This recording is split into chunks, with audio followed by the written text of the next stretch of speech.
Hello students. तो अभी तक परमाणु के बारे में बहुत सारी जानकारी ली। परमाणु के मॉडल के ऊपर भी हमने कुछ वीडियो देखे होंगे इससे पहले वाला, जिसमें सबसे पहले जॉन डॉल्टन की बात हुई थी। परमाणु को जो एक्चुअल में नाम दिया गया है वह जॉन डॉल्टन के कारण दिया गया है। जॉन डॉल्टन ने ही परमाणु की खोज की, ये श्रेय भी जॉन डॉल्टन को जाता है। इसके अलावा उन्होंने कुछ रासायनिक संयोजन के नियम के आधार पर अपने कुछ तथ्य रखे थे, जिसे परमाणु सिद्धांत नाम दिया गया।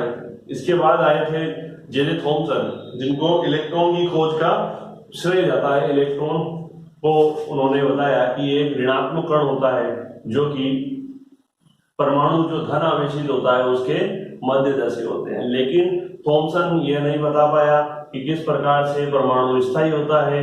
परमाणु यदि है तो उसमें धन आवेश कहां पर है और ऋण आवेश कहां पर है। उसके लिए हम आज बात करेंगे रदरफोर्ड के एक प्रयोग की, जिन्होंने एक प्रयोग किया और उस प्रयोग में हमें बताया कि परमाणु के मध्य में कितना आवेश होता है, कैसे होता है, उसके बारे में हम जानकारी ले रहे हैं। तो आज बात करते हैं अर्नेस्ट रदरफोर्ड। क्या नाम है इनका? Ernest Rutherford. 1911 के अंदर इन्होंने क्या किया? एक प्रयोग किया। इस प्रयोग का नाम क्या दिया? अल्फा कण प्रकीर्णन प्रयोग। सीधा सीधा क्वेश्चन बनता है कि रदरफोर्ड ने जो प्रयोग किया था उस प्रयोग का नाम क्या है? वह है अल्फा कण प्रकीर्णन प्रयोग। क्या क्या चीजें इन्होंने काम में ली? सबसे पहले बात करते हैं सोने की पतली पन्नी। 100 नैनोमीटर मतलब बहुत पतली सोने की पतली पन्नी का प्रयोग किया। ठीक है। नंबर 2, अल्फा कण किसके थे? अल्फा कण हीलियम के उपयोग लिए। ठीक है। नंबर 3, सोने की पन्नी के ऊपर अल्फा कणों की बौछार कराई तथा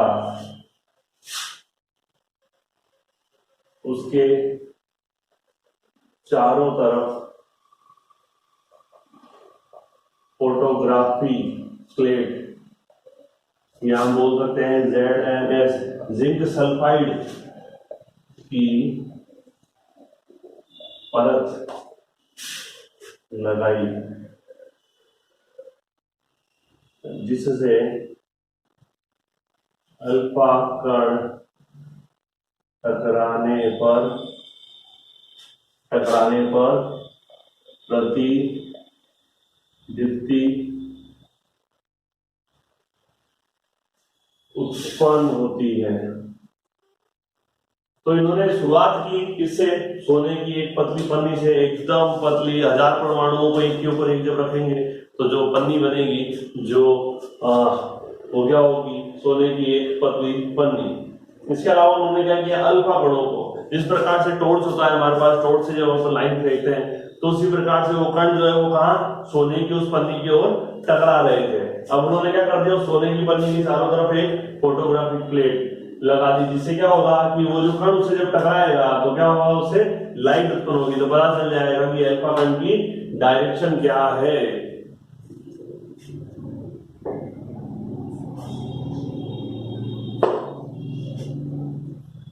बात करते हैं इन्होंने क्या परिणाम निकाले इससे। एक तो ये सारी चीजें तो अब हमारे पास आ चुकी है।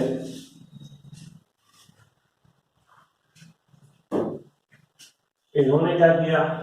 माना कि ये सोने की पन्नी के परमाणु है, जिसे मैं बड़ा करके आपको बता रहा हूं।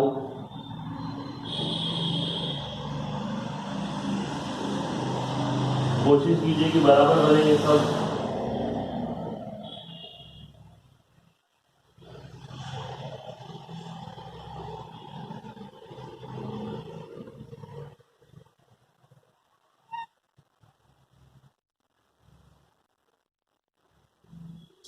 ठीक है। इसके चारों ओर इन्होंने क्या कर दिया, ऐसी एक प्लेट लगाई इसकी ZnS जिंक सल्फाइड, ठीक है। ये इनका मध्य बिंदु हो जाएगा।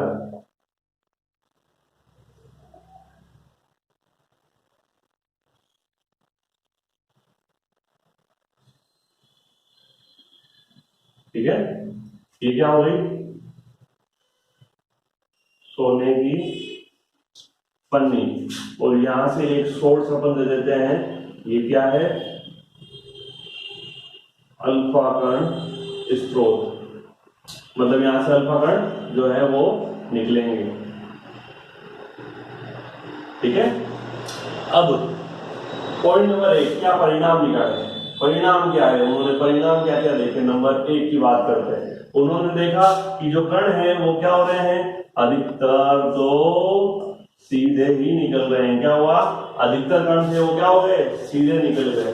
मतलब हम क्या लिखेंगे, अधिकतर अल्फा कण सीधे निकल गए। यहां लिखते हैं हम क्या, रदरफोर्ड ने प्रयोग से परिणाम निकाला। उन्होंने देखा कि, क्या देखा कि अधिकतर कण जो अधिकतर अल्फा कण थे वो क्या हो गए, सीधे ही निकल गए। अधिकतर कण जो थे वो क्या हुए, सीधे ही निकल गए। फिर सेकंड, बहुत कम कण कुछ कोण से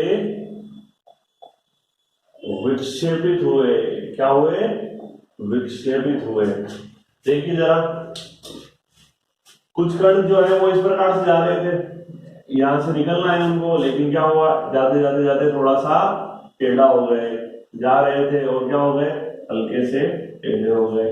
दिख रहा है, कुछ कोण अपन को दिख रहे हैं। ज्यादातर अपन को बहुत सारे नहीं बनाने हैं, 3-4 को सीधा निकाल देना है और 1-2 को थोड़ा सा टेढ़ा। अब वो जिंक सल्फाइड की लेयर क्यों लगाई थी, क्योंकि जैसे इसके ऊपर टकरा था, हमें पता है ये कण जा रहा है, वो टकराया तो हमको पता है सीधा था, लेकिन क्या हुआ उसके बाद वो विक्षेपित हो गया। और नंबर 3, अत्यंत कम 20,000 में से एक कण पुनः वापस अर्थात 180 डिग्री के कोण पर विक्षेपित हुआ। मतलब यदि 1,00,000 कण अगर आपने इसकी ओर फेंके हैं, तो कोई एक कण जो है वो इस प्रकार से गया, यहां से टकराया और टकराकर वापस आ गया, इसी तरह वापस आ गया। तो हमने क्या बोला, वो 180 डिग्री के कोण पर लौट आया। आप ये डायग्राम बनाइए, उसके बाद इसको लिखिए, फिर हम और आगे बढ़ेंगे इसको। अब इसने क्या निष्कर्ष निकाला था उसके ऊपर भी चर्चा की जाएगी।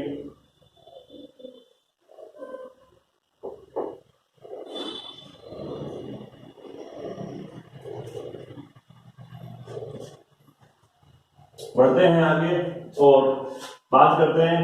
हर एक परिणाम का एक निष्कर्ष निकाला। ये डायग्राम यहां से मिटा देता हूं मैं, आपको कंटिन्यू लिखना है।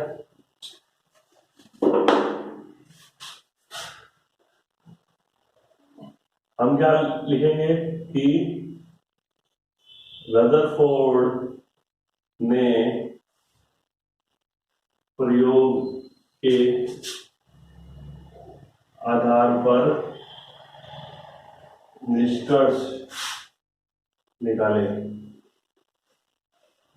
उन्होंने बताया कि नंबर 1, इन्होंने बोला, पहले तो परिणाम क्या देखा कि ज्यादातर कण सीधे निकल गए। सीधे क्यों निकल गए, क्योंकि परमाणु का अधिकतर भाग खाली होता है। परमाणु का अधिकतर भाग क्या है, खाली। खाली है इसीलिए तो वो कण क्या हो गए, सीधे निकल गए। सही है। तो पॉइंट नंबर 2 की बात करें कि कुछ कोण पर विक्षेपित हुए, क्योंकि हीलियम जो है वो धनात्मक होता है और उसके मध्य में भी क्या होगा, परमाणु के एक परमाणु के मध्य में कुछ धनावेश होने के कारण कण प्रतिकर्षित हुए। क्योंकि हमने बोला था दूसरा पॉइंट कि कुछ कण गए थे और टकरा कर थोड़े से विक्षेपित हो गए थे। वो क्यों हुए, क्योंकि उनके मध्य क्या है, कुछ ना कुछ धन आवेश है, क्योंकि धन और धन जब आपस में मिलेंगे तो एक दूसरे से दूर हट जाएंगे। फिर पॉइंट नंबर 3 की बात करें कि वापस एक कण वापस आया था, तो हम बोलेंगे क्या कि परमाणु का संपूर्ण द्रव्यमान उसके मध्य भाग में स्थित होता है, जिसे बाद में रदरफोर्ड ने नाभिक नाम दिया। और इस आधार पर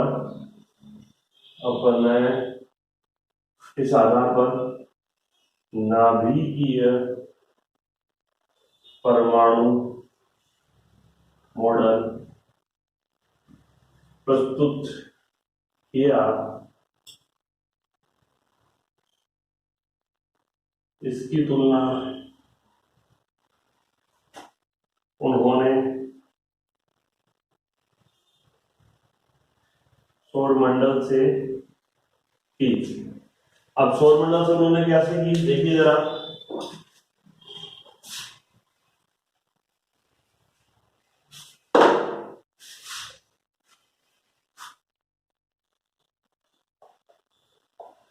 रदरफोर्ड ने बताया कि इलेक्ट्रॉन परमाणु के चारों ओर एक निश्चित कक्षा में चक्कर लगाते हैं, जैसे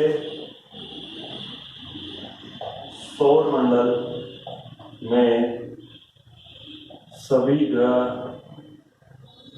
सूर्य के चारों ओर चक्कर लगाते हैं। ठीक है, जैसे सूर्य के चारों ओर चक्कर लगाने में वैसे की वजह से क्या होता है कि जो इलेक्ट्रॉन है वह उस नाभिक के चारों ओर चक्कर लगाता है।